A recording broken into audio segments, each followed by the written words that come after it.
पर्दानशी माँ बहनों ने मुझसे एक सवाल पूछा है। कई एक माँ बहनों ने सवाल पूछा है। सवाल यह है कि इस्तिहाज़ा का खून बंद ही नहीं हो रहा है, उसके अलावा पेशाब का कतरा भी टपकता है, बंद नहीं होता है। तो ऐसी सूरत हाल में रोज़े और नमाज का क्या हुक्म है? तो सामईन नाज़रीन मुहिब्बीन, चूँकि ये मसला ज़्यादातर माह रमज़ान ही में पूछा जाता है और ये मसाइल दरपेश होते ही हैं, तो सामईन नाज़रीन मुहिब्बीन गौर से आप समाअत करें। ख़ास करके मेरी माँ बहनें, मसले को आप अच्छे से समझने की कोशिश करें और मुकम्मल समझ में आ जाए तो आप दूसरों तक ये मसला शेयर कर सकते हैं, दूसरों को समझा सकती हैं। देखिए, अगर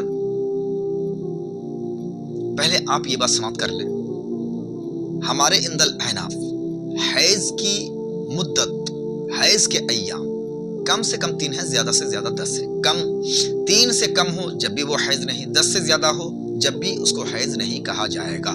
तो इसमें देखना यह है कि जब सबसे पहली मर्तबा जब हैज़ का खून आया था, माहवारी शुरू हुई थी, तो पहली मर्तबा की शुरुआत के जो दिन थे, उन दिनों को आपको याद रखना है कि अगर पहली मर्तबा जब हैज़ आया था तो कितने दिन तक हैज़ का खून जारी था? 3 दिन, 5 दिन या 7 दिन या 4 दिन, इतने दिन। तो अगर पहली मर्तबा जब हैज़ का खून आया और सिर्फ 3 दिन पर वो बंद हो गया, तो अब आपके लिए हमेशा के लिए वही दिन और वही आदत जारी हो गई कि हमेशा अब आपको 3 दिन तक ही नमाजें मौकूफ रखनी है, आप पर नमाजें माफ होंगी।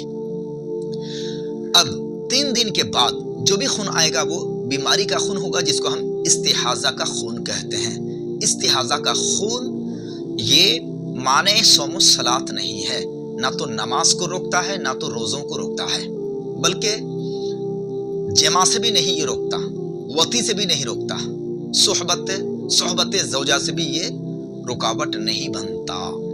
लिहाजा आप क्या करेंगे? वक्त के अंदर एक मर्तबा अच्छे से आप वजू कर लें, पाक कपड़ा पहन लें, साफ कपड़ा पहन लें, और फिर उस एक वजू से एक वक्त के अंदर जितनी भी नमाजें हैं, चाहे अदा नमाजें हों, चाहे कज़ा नमाजें हों, पूरी की पूरी आप अदा और कज़ा नमाजें उसी एक वजू से अदा करेंगे। भले इस दौरान खून का बहना जारी ही क्यों ना हो। वाज़ेह रहे, एक है हैज़, एक है निफास, एक है इस्तिहाज़ा। हैज़ बुलूगत के बाद, बालिग होने के बाद हमारी माँ बहनों बेटियों को जो खून हर माह आता है खुदा की तरफ से, ये खून हैज़ कहलाता है। हर एक की इस पर अलग अलग आदतें होती हैं। किसी की आदत 3 दिन की है, किसी की 5, किसी की 7, किसी की 10 भी हो सकती है आदत। और एक है निफास का खून, जो बच्चा पैदा होने के बाद होता है। उसकी अक्सर मुद्दत 40 दिन है, अकल्ले मुद्दत कुछ भी नहीं है, यानी ज्यादा से ज्यादा 40 दिन तक निफास का खून, बच्चा पैदा होने के बाद 40 दिन तक ये खून आ सकता है, मगर ये लगातार आना जरूरी नहीं है। अभी देखा, फिर मान लो कि 12 घंटे बंद है, फिर जाके खून आया, या 1 घंटा बाद आता है, उसके लिए कोई मेयार नहीं है, मगर 40 दिन तक वो खून आ सकता है। 40 दिन के बाद अगर आए, जब भी वो इस्तिहाज़ा का खून होगा, वो निफास का खून नहीं होगा। और कम से कम की मुद्दत की कोई इंतहा नहीं है। 1 मिनट पर भी इस्तिहाज़ा का खून बंद हो सकता है और औरत पाक हो सकती है। तो खैर, इस्तिहाज़ा का खून चाहे ये हैज़ से पहले हो या हैज़ के बाद हो, चाहे निफास से पहले हो या निफास के बाद हो, बहर सूरत हैज़ की हालत के बाद जब ये बीमारी शुरू होती है खुसूसियत के साथ, तो आपको वही आदत दोहरानी है कि पहली मर्तबा जब खून हैज़ आया था तो 3, 5, 7 जो भी आदत थी, आदत वाले दिन तक आपको नमाजें और रोज़े बंद रखने हैं। उसके बाद आपको नमाजें भी अदा करनी है और आपको रोज़े भी अदा करने हैं। इसी तरह अगर किसी को पेशाब का कतरा टपकता है, तसलसल के साथ बंद ही नहीं होता है, तो वो भी क्या करें? एक वक्त में वजू कर लें। उस एक वक्त में वजू करने के बाद, पाक साफ कपड़ा पहनने के बाद जितनी नमाजें हैं अदा वो कज़ा अदा कर लें, और फिर जब दूसरा वक्त आएगा तो फिर नया पाक साफ कपड़ा पहनना है, और पाक साफ कपड़ा पहन करके आप वजू कर लें। वजू करके फिर जितनी चाहे आप नवाफिल, फ़राइज़ हो, वाजिबात हो, सुनन है, वो तमाम आप नमाजें आप अदा करते रहेंगे। और इस दौरान आप क्या करें? इस दौरान आप इलाज करने की भी कोशिश करें। اور سنت کے مطابق آپ استنجا کرنے کی کوشش کریں۔ تو امید ہے کہ مسئلہ آپ کو سمجھ میں آ گیا۔ اس سلسلے میں ایک حوالہ بھی پیش کر دیتا ہوں۔ اصل میں یہ مسئلہ میرے آقا کریم صلی اللہ علیہ وسلم نے ایک عورت سے کہا تھا جس نے مسئلہ پوچھا تھا اس خون کے بارے میں کہ نماز روزے کا کیا حکم ہے۔ چنانچہ فتویٰ شامی جلد نمبر 1 صفحہ نمبر 298 کتاب الحیض کے اندر علامہ ابن عابدین شامی رحمہ اللہ فرماتے ہیں بدم الاستحاضۃ حکمہ کرعاف دائم وقتا کاملا لا یمنع صوما وصلاۃ۔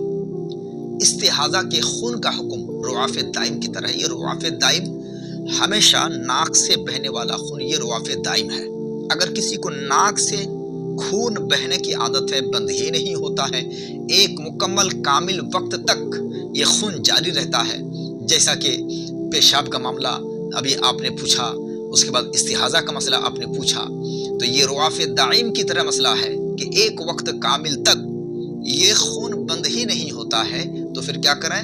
پاک و صاف کپڑا پہن لیں، وضو کر لیں، اور ایک مکمل وقت میں آپ کیا نمازیں روزے ہے نا آپ کیا کریں گے؟ ادا کریں گے۔ لا یمنع صوما وصلاۃ، نہ تو یہ معنی صوم ہے نہ معنی صلاۃ ہے، نہ تو روزوں کو روکتا ہے نہ تو نماز کو روکتا ہے۔ ولو نفلا ولو جماعہ، چاہے نفل نماز ہو چاہے جماعت کے ساتھ پڑھی جانے والی نماز ہو۔ لحدیث، میرے آقا کریم صلی اللہ علیہ وسلم کے حدیث مبارک کی وجہ سے میرے آقا کریم صلی اللہ علیہ وسلم نے ارشاد فرمایا، جب ایک عورت نے پوچھا مسئلہ تو آپ نے فرمایا توضئی وصلی وان قطر الدم علی الحصیر، تم وضو کر لو اور تم نمازیں پڑھو اگرچہ خون کا قطرہ ٹپکتا رہے چٹائی پر، مگر تم کیا کرو؟ نماز پڑھتی رہو، اور تم کیا کہتے ہیں کہ تم نمازیں پڑھتی رہو۔ تو میرے آقا کریم صلی اللہ علیہ وسلم کے اس فرمان کے مطابق مسئلہ کلیئر ہو گیا کہ ایک وقت کامل تک اگر یہ مرض گھرا رہا تو پھر آپ معذور ہے، اور معذور کا حکم یہ ہے کہ ایک وقت کامل تک جس کے ساتھ یہ عارضہ لاحق ہے وہ پاک و صاف کپڑا پہنے، وضو کرے، اور مکمل پورے وقت میں جتنی ادا قضا فرض واجبات سنن نماز چاہیں پڑھیں۔ امید ہے کہ آپ نے مسئلہ سمجھ لیا ہے۔ اللہ رب قدیر ہم مسلمانوں کو صحیح مسئلہ سننے اور اس پر عمل کرنے کی توفیق عطا